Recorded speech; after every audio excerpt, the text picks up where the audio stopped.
नमस्कार साथियों, आपका स्वागत है जय बजरंग इंस्टीट्यूट पर। जैसा कि आपने थंबनेल पर देखा, आज हम पढ़ने वाले हैं आधुनिक भारत के इतिहास में अपना 15वां लेक्चर किस विषय पर है? भारत में प्रेस और शिक्षा का विकास।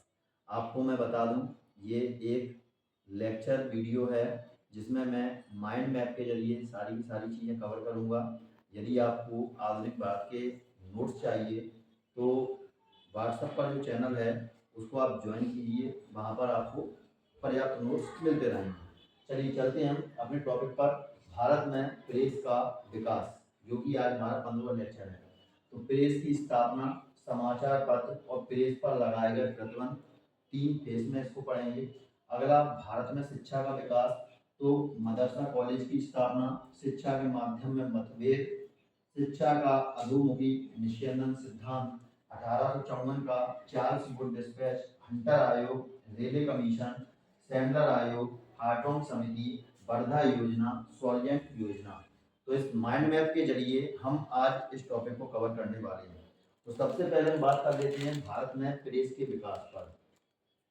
तो भारत में हम बात करें प्रेस की यात्रा का शुभारंभ कहाँ से होता है? तो प्रेस की यात्रा का शुभारंभ यूरोपीय कंपनियों के आगमन से होता है, जहाँ पर हम देखते हैं पुर्तगाली सबसे पहले आते हैं और गोवा में 1556 में पहली प्रिंटिंग प्रेस की स्थापना की जाती है। कहाँ की जाती है?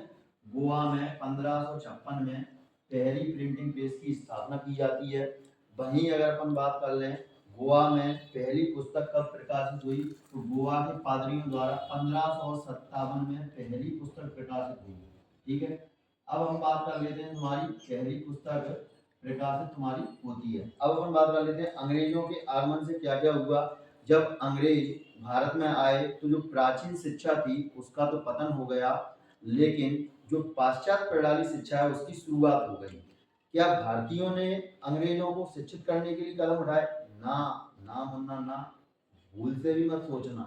भारतीयों ने क्या किया था? भारतीयों को जो अंग्रेज थे इन्होंने अपने उद्योग धंधों को चलाने के लिए इनको वेल एजुकेटेड लेबर की आवश्यकता थी, मजदूर की आवश्यकता थी, जिसकी वजह से इन्होंने शिक्षा का प्रसार प्रसार किया, या हम यूं कहें इन्होंने अपने उद्देश्यों की पूर्ति के लिए आपका क्या किया था?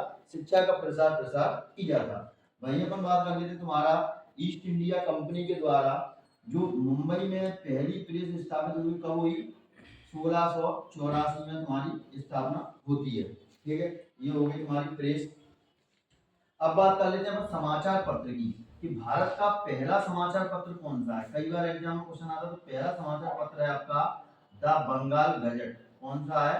The Bengal gazette. ठीक है, इसका प्रकाशन तुम्हारा कब होता है? तो इसका प्रकाशन 1780 में जेम्स हिक्की के द्वारा किया जाता है। कब किया जाता है? 1780 में जेम्स हिक्की के द्वारा किया जाता है। अगली बारी आती है भारत का पहला समाचार पत्र जो किसी भारतीय द्वारा प्रकाशित किया गया था। ये तो जेम्स हिक्की अंग्रेज हो गए, तो भारतीय द्वारा जो बंगाल गजट है उसका नाम क्या है? बंगाल गजट। दोनों में डिफरेंस इतना है, इसमें दा नाम लगा है आगे और इसमें दा लगा हुआ है। ठीक है, तो ये किसके द्वारा प्रकाशित हुआ, कब हुआ? तो ये 1816 में प्रकाशित हुआ। किसके द्वारा प्रकाशित हुआ? तो ये प्रकाशित हुआ गंगाधर भट्टाचार्य के द्वारा। किसके द्वारा? गंगाधर भट्टाचार्य के द्वारा ये प्रकाशित हुआ। ठीक है, अब बारी आती है अगले, अपन बात करें तो 1818 में, कब? 1818 में मॉर्समैन नामक व्यक्ति द्वारा, ठीक है, मॉर्समैन नामक व्यक्ति द्वारा एक पत्रिका तुम्हारी चलाई जाती है, उसका नाम है दिग्दर्शन। क्या नाम है? दिग्दर्शन। और किस भाषा में थी ये?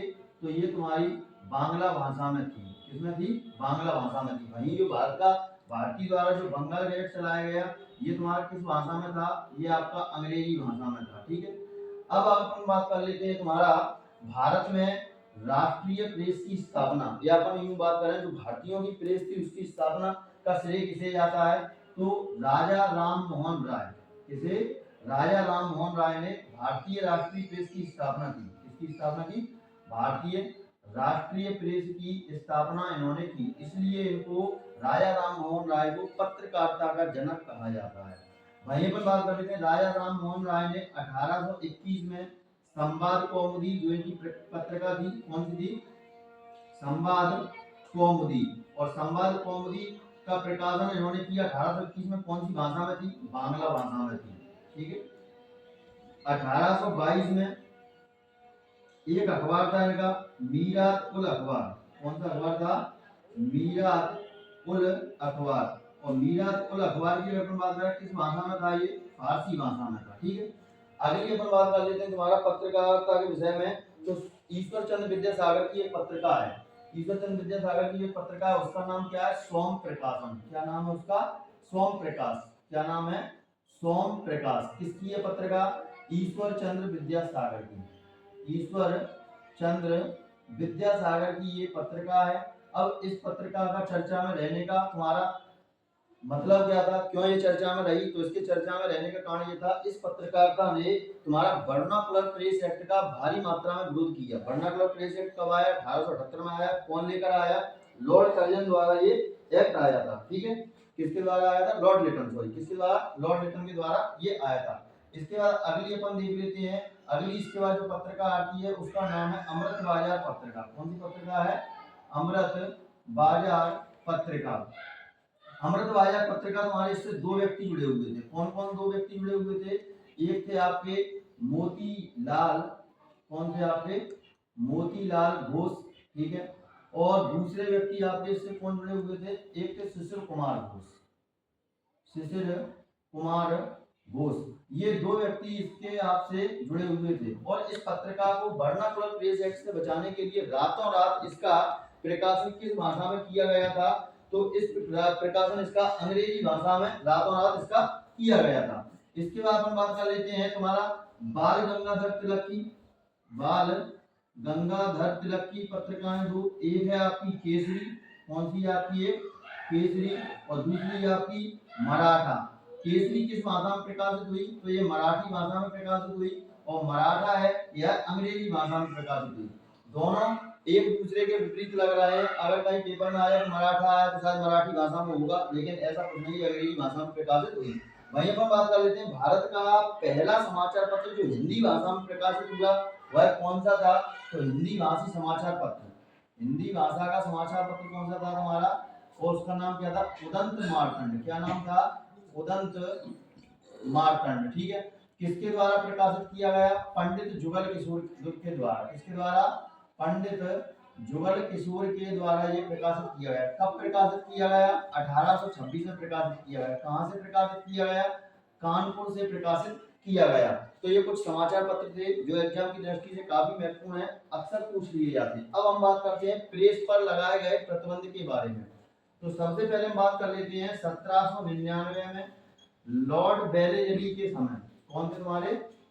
लॉर्ड बेलेजली के समय तुम्हारा क्या होता है? प्रेस नियंत्रण अधिनियम लाया जाता है। कौन सा अधिनियम लाया जाता है? प्रेस नियंत्रण अधिनियम लाया जाता है। प्रेस नियंत्रण अधिनियम ये लाया जाता है। और इसके तहत, अधिनियम के तहत तुम्हारा क्या था? इस अधिनियम के तहत संपादक, लेखक, मुद्रक और मालिक, संपादक, लेखक, मुद्रक और मालिक, इन चारों का नाम छापना न्यूज के साथ अनिवार्य कर दिया गया।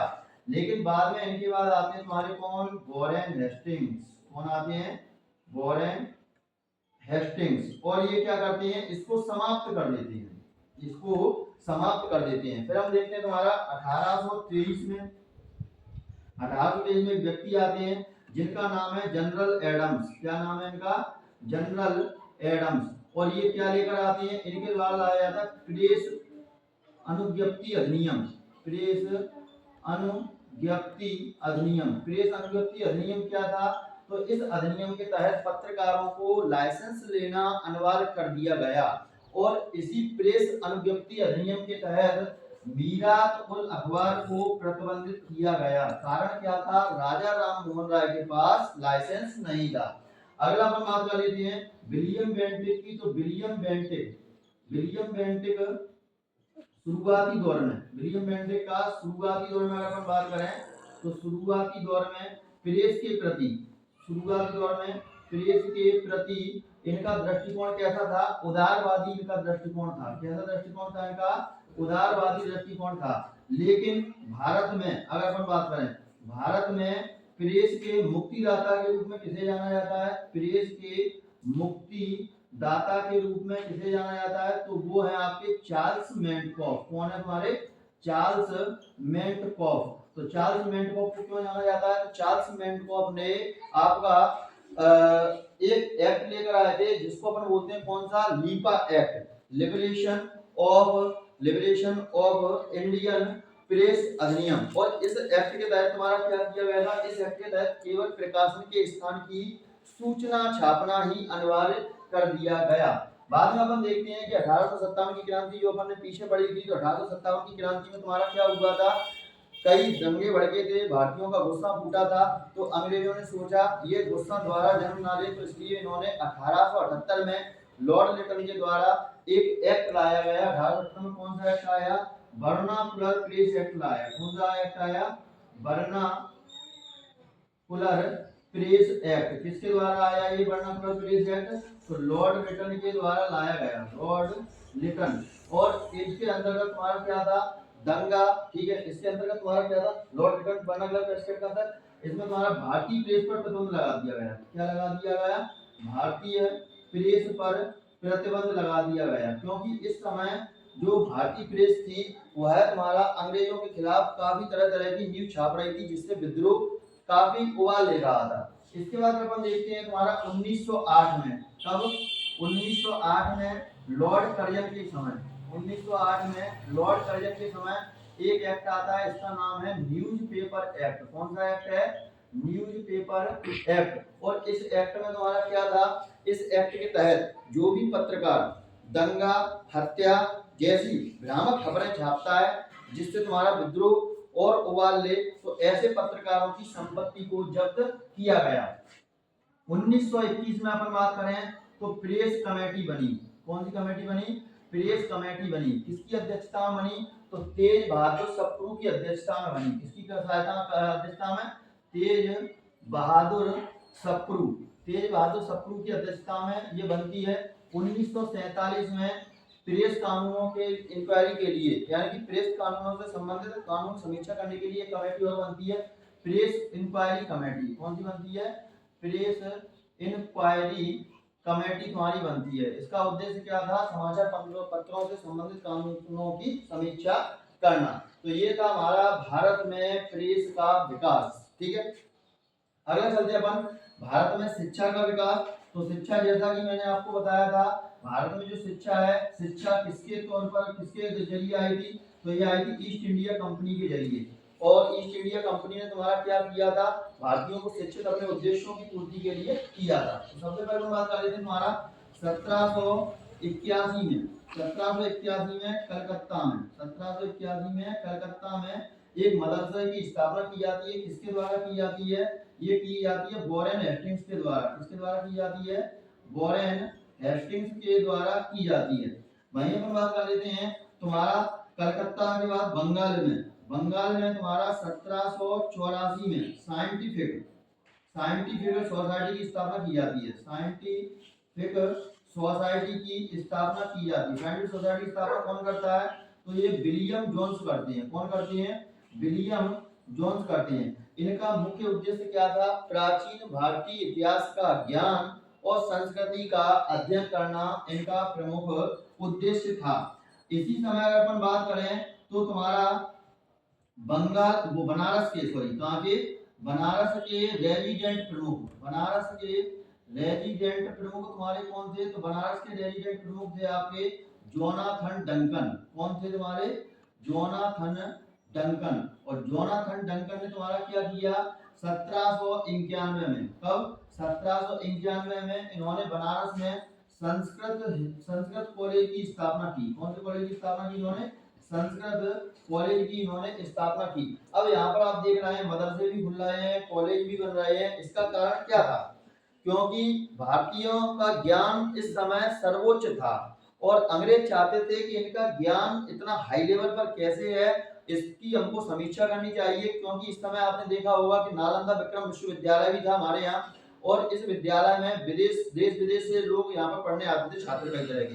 तो यहाँ पर इन्होंने क्या किया? यहाँ से इन्होंने जो पुस्तकें थी उनका अंग्रेजी में अनुवाद किया और इंग्लैंड ले गए। सबसे पहले अगर अपन बात करें हमारी एक पुस्तक है भगवत गीता, ठीक है, भगवत गीता। और भगवत गीता का तुम्हारा अंग्रेजी में अनुवाद किसने किया? चार्ल्स विल्किंस ने किया। किसने किया? चार्ल्स विल्किंस ने तुम्हारा किया। वहीं अपन बात करें कालिदास की अभिज्ञान शाकुंतलम, अभिज्ञान शाकुंतलम, और अभिज्ञान शाकुंतलम का तुम्हारा अनुवाद किसने किया? तो ये अनुवाद तुम्हारा किया विलियम जोन्स ने। किसने किया? विलियम जोन्स ने किया। और ये पुस्तकें कहाँ ले गए? लंदन ले गए, ताकि भारतीयों के ज्ञान के विषय में हम प्रचार प्रसार अपना बढ़ा सकें करके अपनी जगह पर, ठीक है। अगला अपन देख लेते हैं तुम्हारा यहाँ पर 1800 में, कब? 1800 में तुम्हारा जो तुम्हारे कौन रहते हैं तुम्हारे जोनाथन डंगन के द्वारा संस्कृत कॉलेज खुल गया। और संस्कृत कॉलेज के बाद फिर अपन देखते हैं 1800 में तुम्हारे एक व्यक्ति आते हैं 1800 में, ठीक है। और ये क्या तुम्हारे क्या करते हैं 1800 में? लॉर्ड बेलेजली। कौन? लॉर्ड बेलेजली। इनके द्वारा क्या किया जाता है? तो लॉर्ड बेलेजली के द्वारा 1800 में जो असैन्य अधिकारी थे, कौन? जो असैन्य अधिकारी थे, उनके प्रशिक्षण और अध्ययन के लिए कलकत्ता में फोर्ट विलियम किले के अंदर फोर्ट विलियम कॉलेज की स्थापना करते हैं, ठीक है। कौन करते हैं? फोर्ट विलियम कॉलेज की स्थापना तुम्हारा करते हैं लॉर्ड बेलेजली, ठीक है।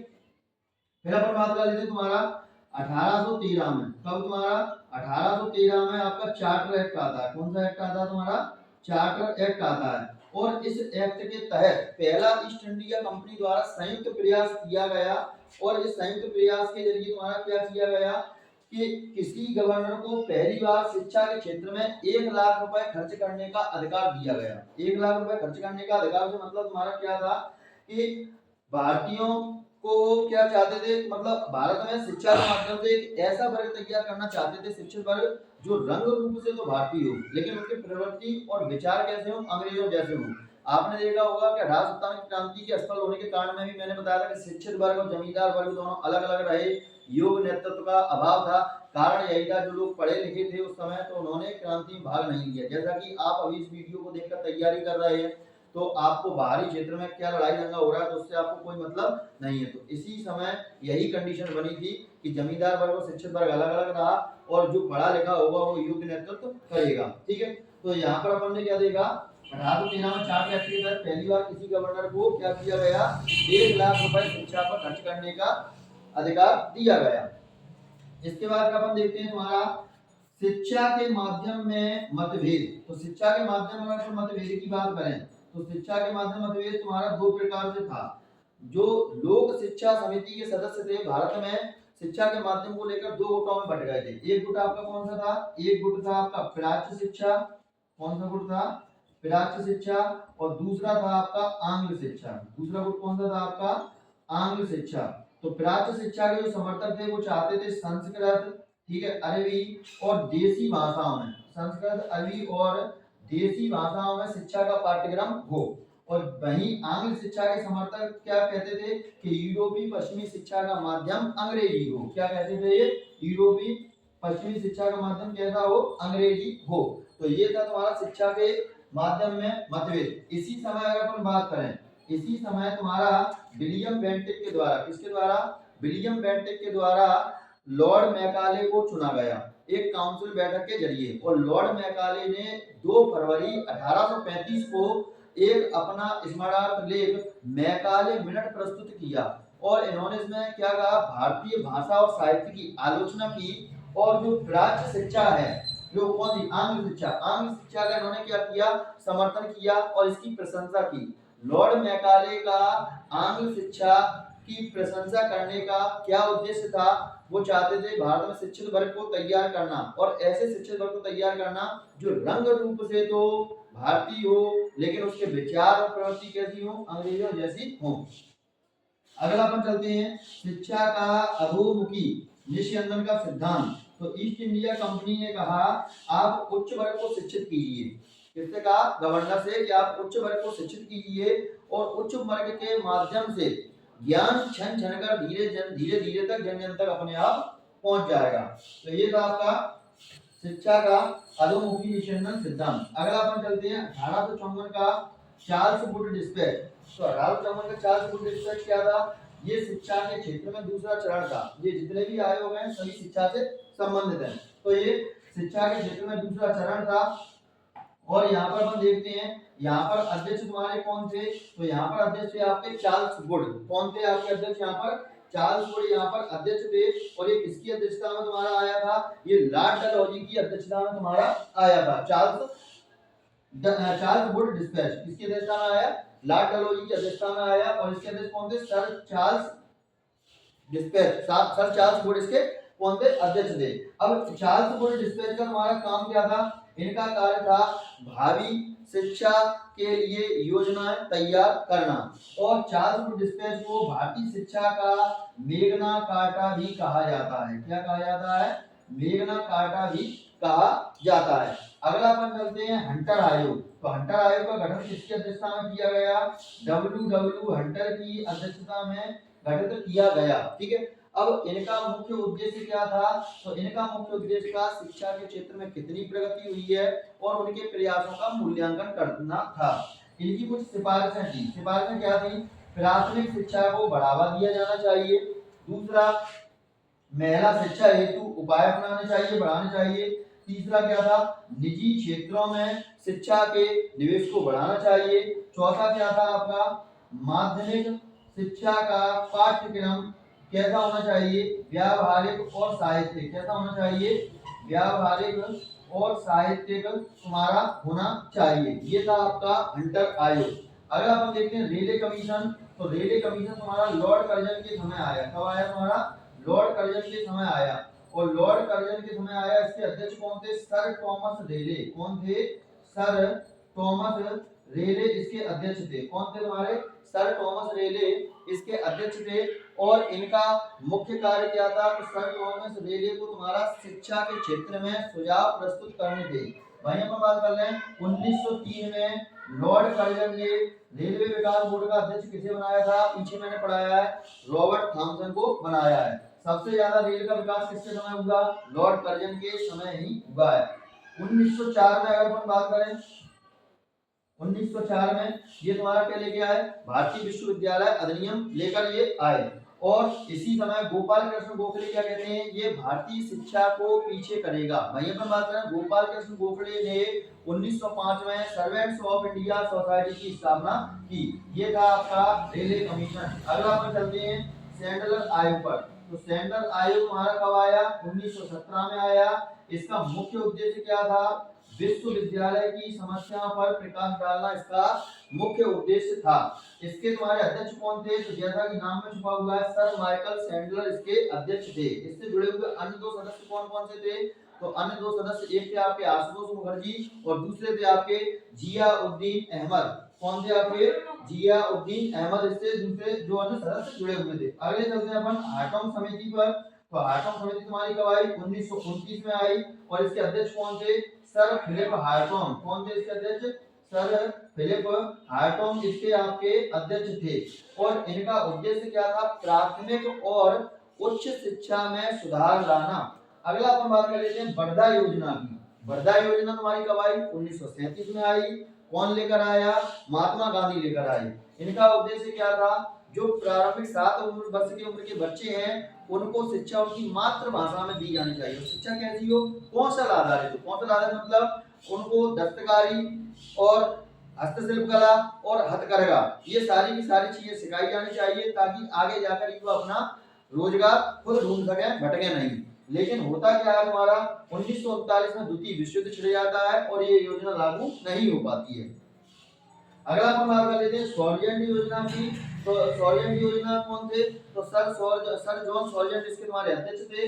1944 में ये तुम्हारी आई थी। इसका मुख्य उद्देश्य क्या था? निःशुल्क और अनिवार्य शिक्षा और तकनीकी शिक्षा को बढ़ावा देना। इसके लिए इन्होंने शिक्षा के क्षेत्र में विस्तृत नीति अपनाई।